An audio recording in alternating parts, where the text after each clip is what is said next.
எதிர்க்கட்சித் தலைவர் உதயநிதி ஸ்டாலின் கைது செய்யப்பட்டுள்ள நிலையில் சென்னை அண்ணா அறிவாலயத்தில் முன்னாள் முதலமைச்சர் ஸ்டாலின் தலைமையில் திமுக நிர்வாகிகளின் முக்கிய ஆலோசனை கூட்டம் தொடங்கியிருப்பதாக தகவல்கள் வெளியாகியிருக்கிறது.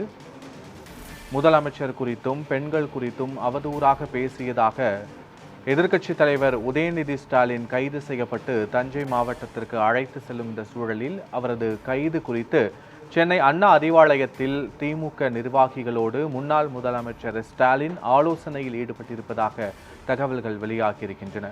முழுமையான விவரங்களோடு எமது செய்தியாளர் லக்ஷ்மணன் இணைகிறார். லக்ஷ்மணன், ஸ்டாலின் தலைமையில் நடைபெறும் இந்த ஆலோசனை கூட்டத்தில் எந்தெந்த முக்கிய நிர்வாகிகள் பங்கேற்றிருக்கிறார்கள்? அடுத்த கட்ட நடவடிக்கை என்னவாக இருக்கலாம் என்பது தொடர்பான ஆலோசனையா? விவரங்கள் என்ன?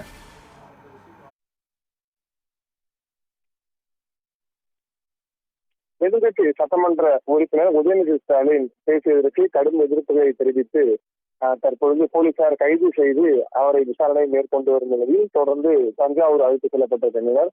அந்த அடிப்படையில் எதிர்கட்சித் தலைவர் உதயநிதி ஸ்டாலின் கைதை கண்டித்து மாநிலம் முழுவதும் திமுக நிர்வாகிகள் பல்வேறு கட்ட போராட்டங்களை வருகின்றனர். உடனடியாக கைது நடவடிக்கையை ரத்து செய்ய வேண்டும்.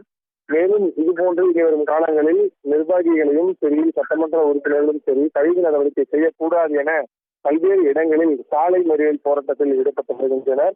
அதன் ஒரு தொடர்ச்சியாக சென்னை அண்ணா சாலையில் இருக்கக்கூடிய இந்த அறிவாலயத்தில் பார்த்தோம் என்றால் அடுத்த கட்ட நகர்வுகள், அதாவது கைது செய்யப்பட்டிருக்கக்கூடிய உதயநிதி ஸ்டாலினை வெளிக்கொண்டு வருவது குறித்து முன்னாள் முதலமைச்சரும் திமுக தலைவருமான ஸ்டாலின் தலைமையில் தற்பொழுது ஆலோசனை கூட்டமானது நடைபெற்று வருகிறது.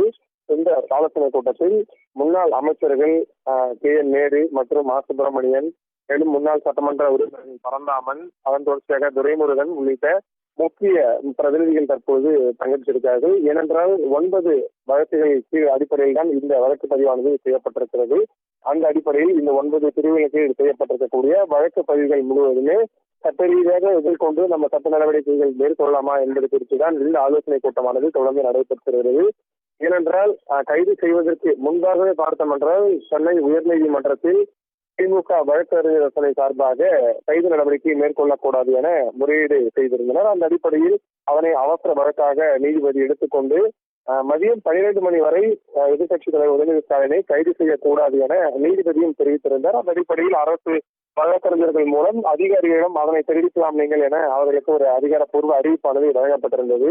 ஆனால் தீர்ப்பையும் மீறி காவல்துறையினர் வலுக்கட்டாயமாக எதிர்கட்சித் தலைவரை கைது செய்த நிலையில் அடுத்த கட்ட நகர்வுகள் குறித்துதான் தற்பொழுது அண்ணா அறிவாலயத்தில் இந்த ஆலோசனை கூட்டமானது நடைபெற்றுகிறது. உயர்நீதிமன்றத்தில் வழக்கு பதிவு செய்து இதனை சட்டப்படி எதிர்கொள்ளலாமா, இல்லை முன்ஜாமீன் பெறுவதற்கான நடவடிக்கைகளை மேற்கொள்ளலாமா, அடுத்த கட்டமாக போராட்டங்களை முன்னெடுக்கலாமா என்பது குறித்துதான் இந்த ஆலோசனை கூட்டமானது நடைபெற்று வருவது. ஏனென்றால் தமிழ்நாடு முழுவதும் திமுக நிர்வாகிகள் சாலை மறியல் போராட்டத்தில் ஈடுபட்டு வருவதும், மேலும் ஆளுங்கட்சி, அதாவது தமிழக வெற்றி கழகத்தின் கட்சி அரசு குறித்தும் இழிவுபடுத்துமாறாக பேசுவதும் போன்ற பல்வேறு செயல்பாடுகளில் ஈடுபட்டு வருகின்றனர். இதுபோன்ற செயல்பாடுகளில் ஈடுபடக்கூடாது என தொடர்ந்து பல்வேறு முக்கிய பிரதிநிதிகள் தெரிவித்து வரக்கூடிய நிலையில் அதனை ஏற்காத நிர்வாகிகள் தொடர்ந்து பல்வேறு பொதுமக்களை இழிவுபடுத்தக்கூடிய செயல்பாடுகளில் ஈடுபட்டு வருகின்றனர். அந்த அடிப்படையில் இதற்கு முற்றுப்புள்ளி வைக்கும் முறையில் ஒரு ஆலோசனை கூட்டம் நடைபெற்றுள்ளது. அந்த அடிப்படையில் தான் தற்போது இந்த ஆலோசனை கூட்டம் பொறுத்தவரையிலே அடுத்த கட்ட நகர்வு குறித்து பேசுவதற்கான ஆலோசனை கூட்டம் என்பது மிக முக்கியம் வாய்ந்ததாக காணப்படுகிறது. விவரங்களுக்கு நன்றி லக்ஷ்மணன்.